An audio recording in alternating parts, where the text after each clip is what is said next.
सौरभ कुमार आपके पास आते हुए, हम देख रहे हैं कि बिहार में भी ये मामला काफी गरमाया हुआ है सौरभ।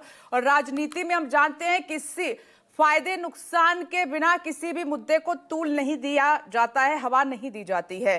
तो जो औरंगजेब का मामला महाराष्ट्र से शुरू होकर बिहार तक पहुंच गया, तो क्या वजह है आखिर कि इस मामले को इतना बिहार में भी तूल दिया जा रहा है? किसका फायदा किसका नुकसान है इसमें?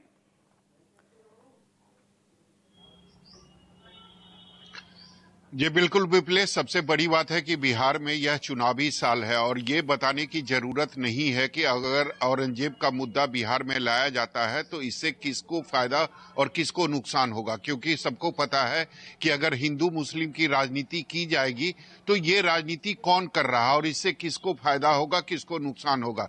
मुझे लगता है कि जो हमारे देश की जनता है वो अब इतनी समझ उनको आ चुकी है कि उनको सारे मुद्दों के बारे में पता है कि इस मुद्दे को उठाने से किसको फायदा और किसको नुकसान होगा।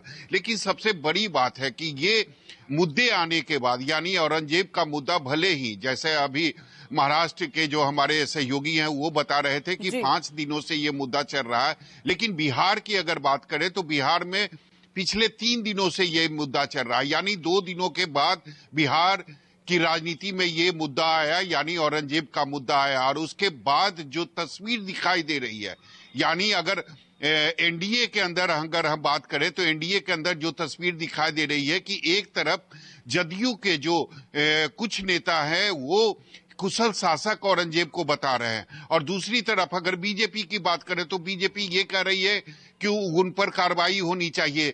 देश का कोई भी नेता अगर औरंगजेब का तारीफ कर रहा है तो वो देशद्रोही है और उसको देश छोड़कर पाकिस्तान चले जाना चाहिए। और साथ ही बीजेपी के नेता यह भी कर रहे हैं कि उन पर कार्रवाई होनी चाहिए। कार्रवाई की मांग मुख्यमंत्री नीतीश कुमार से की जा रही है।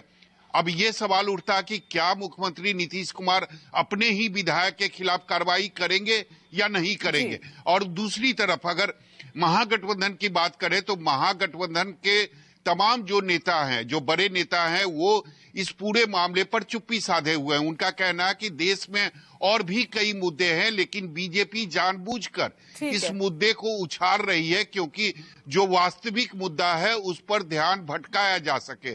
तो अजीबोगरीब स्थिति जो है वह बिहार की राजनीति में बनी हुई है। सौरभ, आएंगे आपके पास, सामने आ रही है। और दूसरी तरफ अगर जदयू, मैं आऊंगी